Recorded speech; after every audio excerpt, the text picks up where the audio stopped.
Are you looking to set up a Zap between EverWebinar and Kajabi to automate your webinar and course funnels?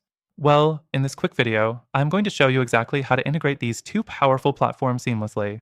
To get started, let me first explain what EverWebinar and Kajabi do. EverWebinar is an automated webinar platform that allows you to host evergreen webinars without needing to be live. Kajabi, on the other hand, is an all-in-one course creation platform that helps you deliver and market your online courses. Integrating these two tools with a Zap can save you time and effort by automatically sending webinar registrants into your Kajabi course or email sequences. Let's jump right into how to set up that Zap. First, you'll need to connect both your EverWebinar and Kajabi accounts to Zapier. Zapier is the platform that will allow you to automate this process by creating Zaps, or triggers that tell these apps what to do when a certain action happens. If you don't have a Zapier account yet, you can use this software for free from the first link in the description below, where we also have some exclusive bonuses to make this process even easier. Once you're logged into Zapier, go to the Make a Zap section. This is where the magic happens. Next, let's create the trigger. Start by choosing EverWebinar as the trigger app.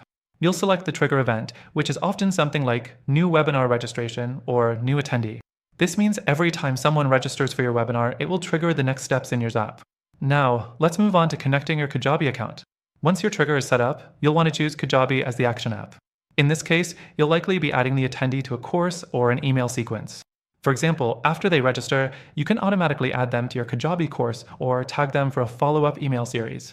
Next thing, make sure you map your EverWebinar fields to Kajabi. This is where you'll link things like the attendee's name, email, and webinar registration details to the appropriate fields in Kajabi. This ensures that everything is transferred correctly from one platform to the other. The fourth thing to do is test your Zap. You want to make sure that the process works seamlessly before it goes live.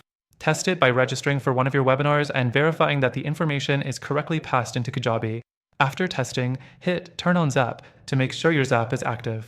From here on, every time someone registers for your EverWebinar, they'll automatically be added to your Kajabi system, saving you time on manual data entry and giving you more time to focus on your content. So, now you've set up a Zap between EverWebinar and Kajabi that automates your process. It's a quick and simple way to streamline your webinar funnel and make your course automation much easier. Before you go, don't forget, you can use this software completely free from the first link below with our exclusive bonuses, including an extended free trial, so you can get started without paying a cent. And as always, thanks for watching. Don't forget to subscribe for more helpful tutorials like this one.